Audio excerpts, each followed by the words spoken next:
नम्रता आणि क्षितिजा, पहिले तर स्वागत आहे स्टार मीडिया मराठीमध्ये.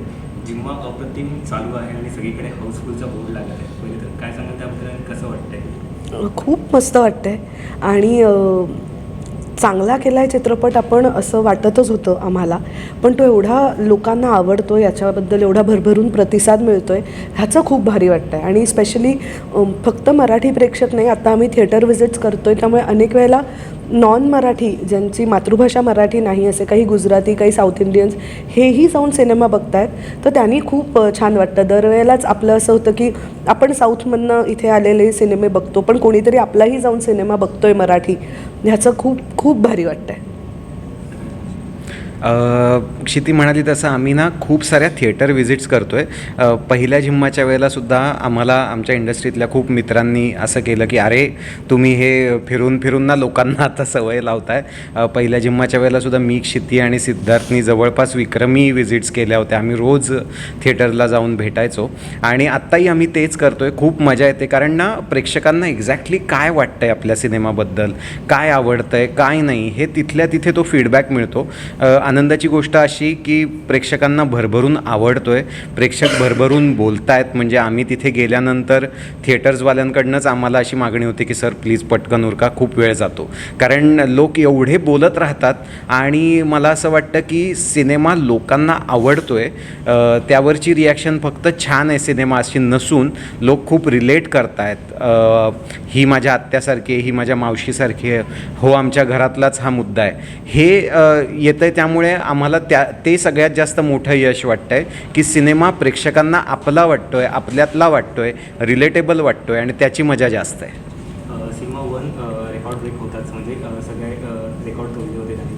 आता 2 चाललं आहे. सो असं वाटतंय का की जी म्हणजे 1चा 2 रेकॉर्ड ब्रेक करणार आहे आणि हा पुढे निघून जाईल? असं मला खरंच वाटतं आहे आणि हे मी पैशात मोजत नाही आणि आधीही मोजलं नव्हतं जिम्माच्या वेळेला आणि जिम्मा 2च्या वेळेला पण नाही. पण हो, प्रेक्षकांचा प्रतिसाद आणि त्यांना जितका सिनेमा आवडतो आहे ह्याच्यात म्हणशील तर जिम्मा, आनंदाने सांगेन की जिम्मा 1चा रेकॉर्ड जिम्मा 2नी मोडला. कारण असे खूप प्रेक्षक आहेत जे आम्हाला असं म्हणालेत की आम्हाला खूप आवडली फिल्म, पहिली पण आवडली होती, पण दुसऱ्यात जिम्मा 2मध्ये जे इमोशनल कोशंट आहे किंवा आत्ता ह्या सो कॉल पुरुष प्रधान आजूबाजूला जे चाललं आहे ह्याच्यात महिलांची बाजू मांडणारा आणि तोही इतक्या लाईटली आणि आनंदाने मांडणारा हा सिनेमा बघून खूप खूप छान वाटतं.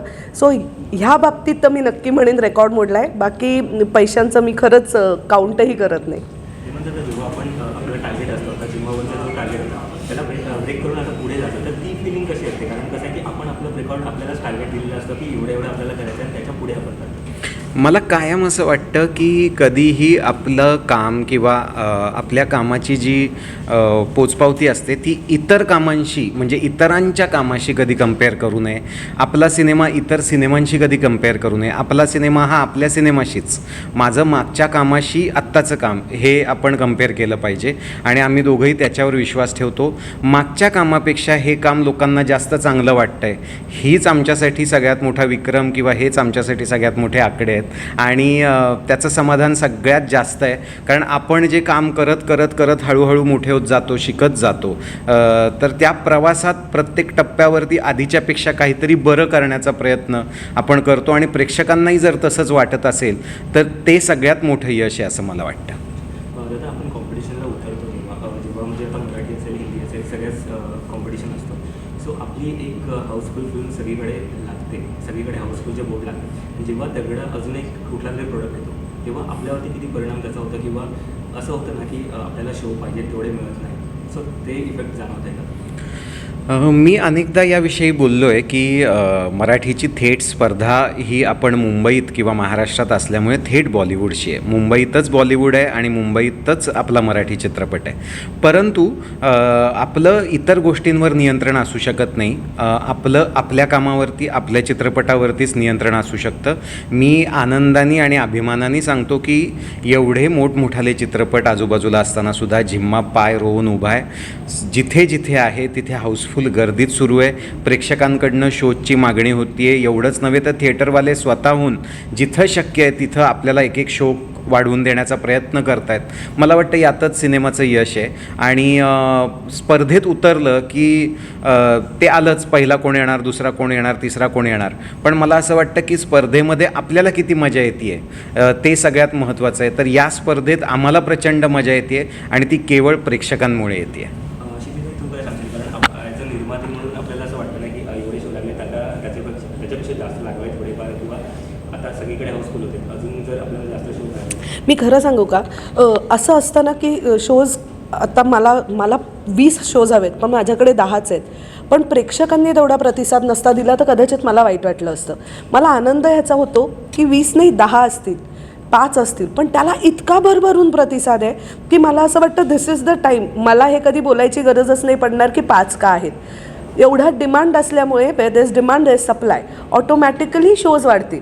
कारण प्रेक्षक येत आहेत बघायला, त्यांना बघायचं आहे. आणि आय थिंक ते प्रोड्युसर म्हणून सुद्धा मला खूप सुखावणार आहे. म्हणजे 25,000 शोज आहेत पण प्रेक्षकच नाहीत, तर काय उपयोग आहे त्या शोजचा. पण 25 शोजमध्ये भरभरून प्रेक्षक आहेत, तर निर्माती म्हणून मला हे अत्यंत आनंद देणार आहे. आणि सगळ्यात महत्त्वाची गोष्ट म्हणजे आपण जर नंबर्सचा गेम बघायला गेलो तर गेल्या आठवड्यात म्हणजे सिनेमा पहिल्या आठवड्यात आपण विक्रमी शोजनी चित्रपट रिलीज केला. जवळपास 1200च्या आसपास आपले शोज होते आणि संपूर्ण महाराष्ट्रात गावोगावी तो चित्रपट लागला. त्याच्यानंतर अर्थात मोठ्या हिंदी सिनेमांमुळे शोजच्या संख्येवर काय म्हणू लिमिटेशन आलं. परंतु आनंदाची बातमी ही की दुसऱ्या आठवड्यापेक्षा अधिक शोजनी आपण तिसऱ्या आठवड्यात आहोत. दुसऱ्या आठवड्यापेक्षा अधिक चांगला प्रतिसाद तिसऱ्या आठवड्यात आहे आणि हीच सगळ्यात मोठी आनंदाची बाब आहे. नक्कीच प्रेक्षकांनाही ते आवडतं. आज तुमच्या दोघांची ॲनिव्हर्सरी आहे, सो जिम्मासारखा चित्रपट आणून तुम्ही लोकांना गिफ्ट दिलेलं आहे. आज जर गिफ्ट द्यायचं झालं तर एकमेकांना काय गिफ्ट? तुला आहे हा प्रश्न. मला मी एवढा छान चित्रपट बनवून एवढा गर्दीत चालतोय, हेच गिफ्ट दिलं की तुला? हे काय झालं माहिती आहे, दिवाळी होती ना, दिवाळी तेव्हा असं होतं की आता सिनेमा रिलीजला आहे, हेच माझं गिफ्ट आहे पाडव्याचं, त्यामुळे तो पाडवा गेला. आता ॲनिव्हर्सरीला विचारलं की तो म्हणतो सिनेमा एवढा भरभरून चालला आहे, हेच माझं गिफ्ट आहे. मला आनंद होईल, माझा वाढदिवस असतो 1 जानेवारीला.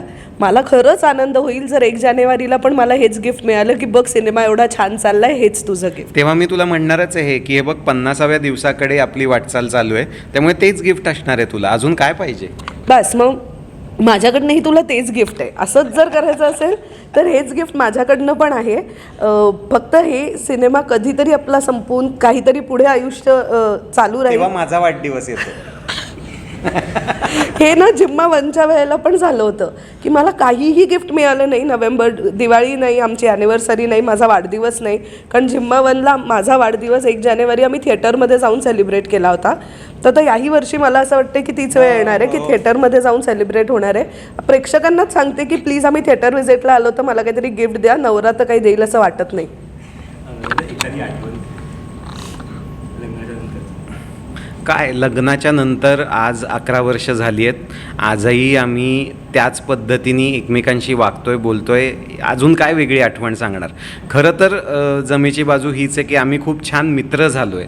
आम्ही प्रोफेशनलीसुद्धा खूप छान चांगले पार्टनर्स झालो आहेत. आणि आत्ता एवढं छान छान काम बनवता येतं आहे, करता येतं आहे, याचं कारणच आम्ही दोघं गेल्या 11 वर्ष जे काही एकमेकांना ओळखतो किंवा एकमेकांना जे काही एकमेकांना दिलेलं आहे भावनिक किंवा आर्थिक सगळ्याच बाजूनी, आणि तेच यश आहे या 11 वर्षांचं असं मला वाटतं. 11व्या वर्षीची ॲनिव्हर्सरी स्पेशल होती आहे कारण जिम्मा 2 एवढा गाजतोय, हेच मला वाटतं आमच्या नात्याचं यश आहे. हो डेफिनेटली. आणि मला असं इथे नक्की म्हणायचं आहे की this is a love story post marriage. म्हणजे आमचं लव्ह मॅरेज आहे पण ॲक्च्युली एकमेकांना समजून घेऊन it is always us together. आमची एक टीम आहे हे 11 वर्षात आम्हाला कळलं आहे. So I think that is the crux of this marriage. नक्कीच जिम्मा 2 सक्सेसफुल होतं आहे. सो तिसऱ्याची काही अनाउन्समेंट लवकरात लवकर होणार आहे? लवकरात लवकर तर नाही, आत्ता काही सुचतही नाही आहे. म्हणजे जिम्मा 3ची गोष्ट वगैरे काही सुचत नाही आहे आत्ता. कारण जिम्मा 2च्या जे प्रेक्षकांचा प्रेक्षकांनीच खूप गोष्टी पाठवल्या आता पण आम्हाला की जिम्मा 3ला असं करून बघितलं तर काय होईल, असं करून बघितलं तर काय होईल, असं खूप आलं आहे. पण बघूया, एवढ्यात तरी नाही, पण करू जेव्हा सुचेल चांगली गोष्ट तेव्हा. तसं डिरेक्टरांच्या डोक्यात काही माझ्या डोक्यात एकच गोष्ट नक्की आहे, जिम्मा केला तेव्हासुद्धा त्याचा भाग 2 करू असं ठरवलं नव्हतं. भाग 2 करताना अतिशय उत्तम कथा सापडली, माझ्या पात्रांचा पुढचा एक छान प्रवास सापडला म्हणून 2 करायचा ठरवला. जर चांगली कथा सापडली, त्या पात्रांचा पुन्हा पुढचा काही इंटरेस्टिंग प्रवास सापडला तर आणि तरच 3 करू. ओढून ताणून मी तर 3 बनवणार नाही आहे.